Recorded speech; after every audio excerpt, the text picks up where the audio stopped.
Bonjour, je m'appelle Luis Quintana-Murcié et je suis professeur au Collège de France sur la chaire Génomique humaine et évolution. Donc, je suis généticien de population et aujourd'hui, j'aimerais partager avec vous une avis darwinienne de cette situation sanitaire reliée au Covid-19. J'aimerais vous parler de trois choses en particulier.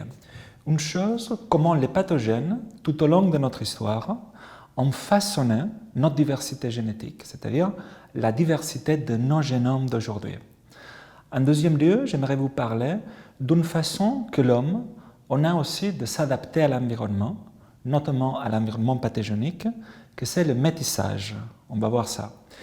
Et enfin, je vais finir avec deux exemples de comment étudier la diversité génétique des populations humaines nous permet de reconstruire les épidémies passées, comme par exemple de paludisme ou de tuberculose, et on verra ça pour finir. Donc, ressusciter le passé pour comprendre le présent. C'est exactement cela qui fait la génétique des populations. La génétique des populations étudie la diversité génétique des populations humaines pour reconstruire notre passé démographique, pour reconstruire notre passé d'adaptation à l'environnement et ainsi mieux comprendre les relations actuelles entre diversité génétique et maladie, notamment dans le cas de ce que nous intéresse aujourd'hui, les maladies infectieuses.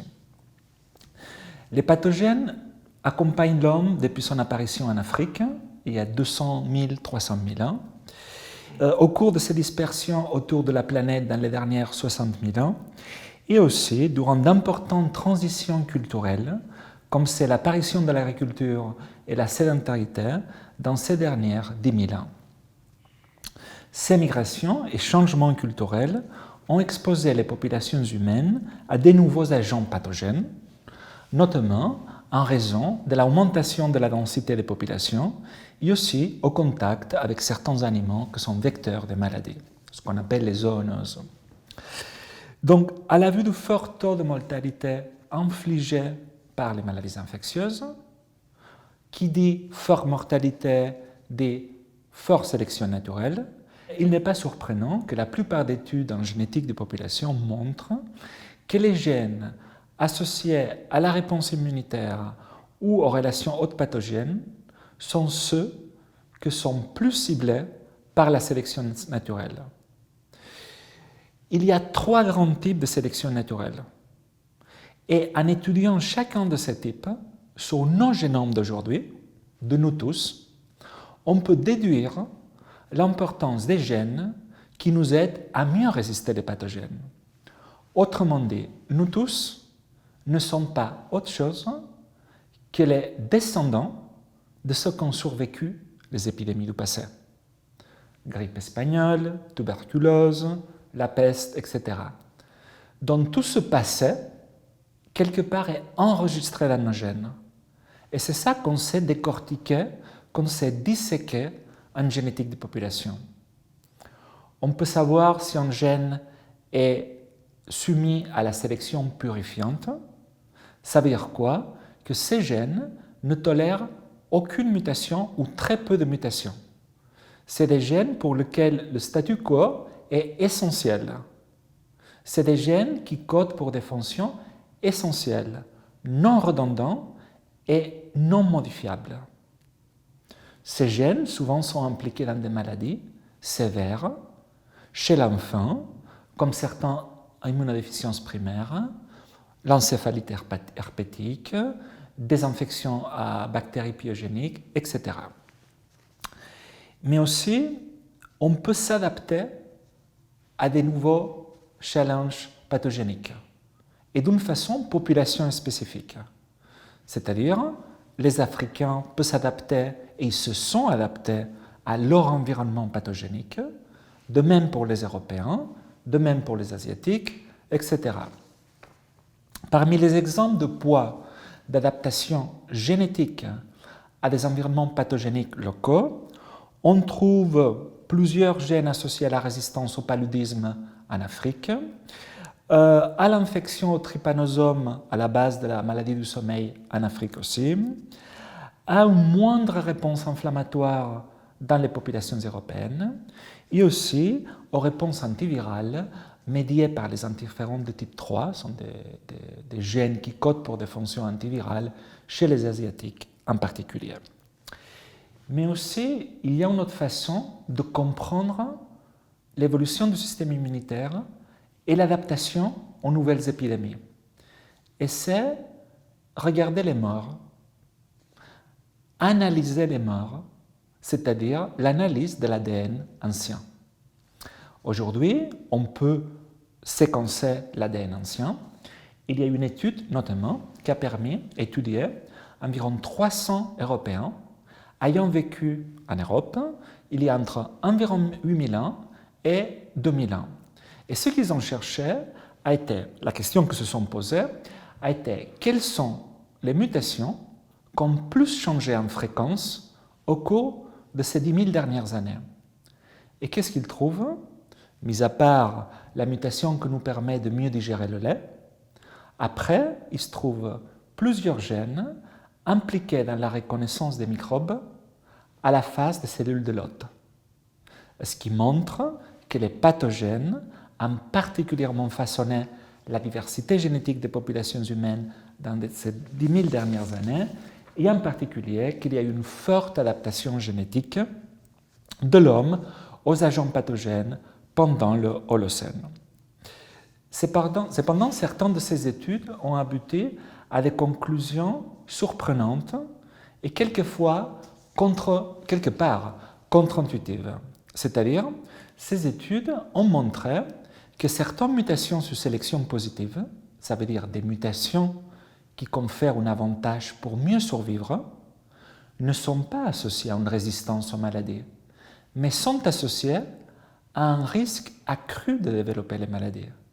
Alors, comment expliquer qu'une mutation est avantageuse si elle est associée au risque de la maladie et non pas à la protection? Donc, la réponse à cette question se trouve dans la nature de ces maladies-là. Ce sont des maladies auto-immunes et non pas des maladies infectieuses. Donc, l'adaptation aux pathogènes peut en effet entraîner des dommages collatéraux dans certains cas. D'après la théorie hygiéniste, l'augmentation actuelle de l'incidence des troubles immunitaires semble être concomitante avec la stérilisation des sociétés, avec l'arrivée des vaccins et des antibiotiques.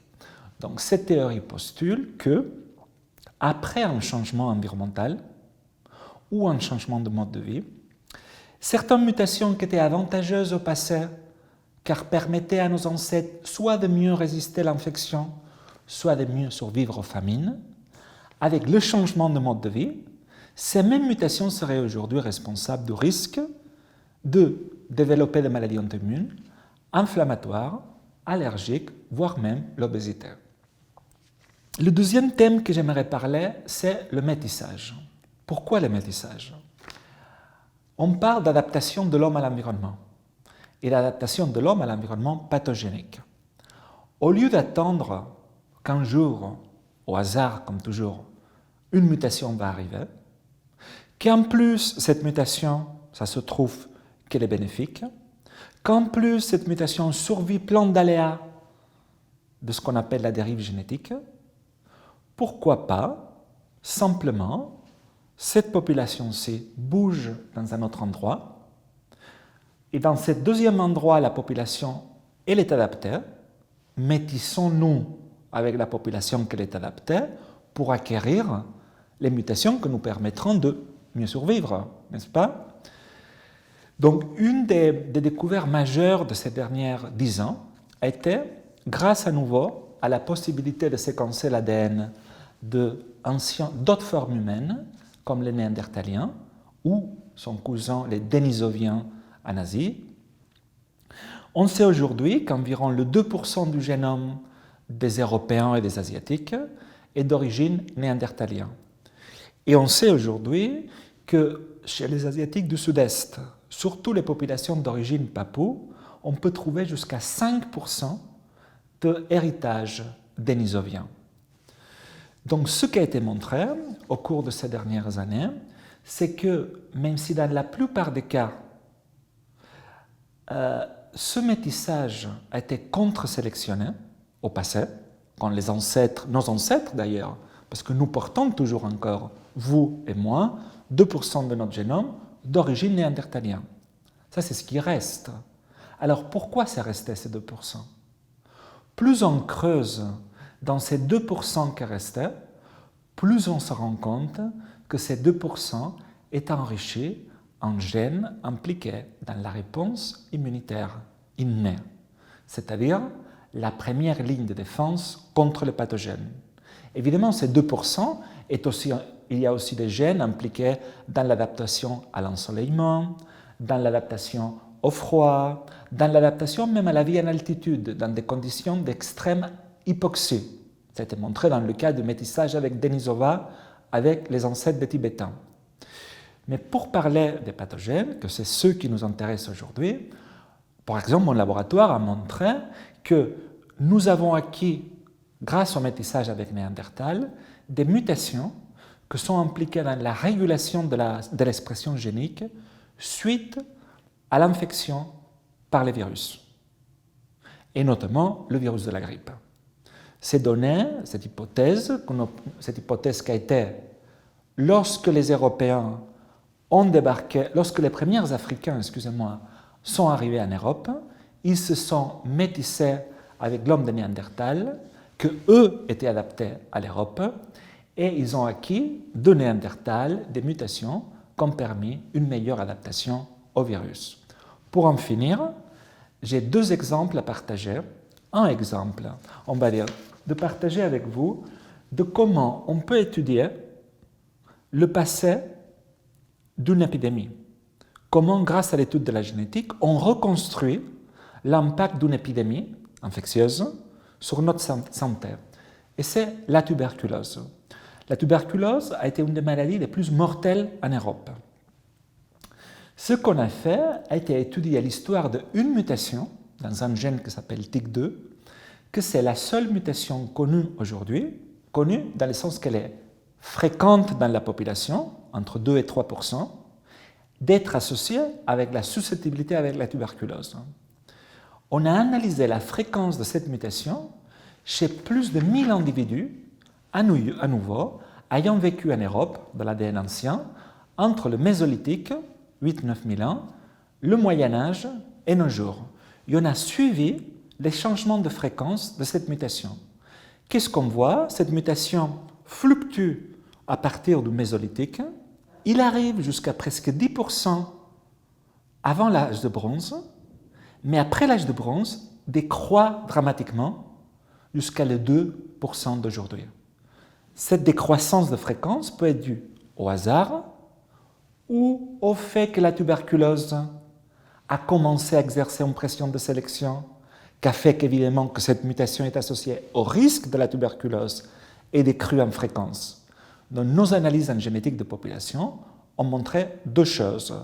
Première chose, que c'est la tuberculose qui a amené cette décroissance de cette mutation de risque, et cela a impliqué une forte décroissance de 20% par génération. Autrement dit, nos analyses en génétique de population ont montré que la tuberculose a imposé un lourd fardeau de mortalité chez les Européens au cours de ces 2 derniers millénaires. Merci beaucoup.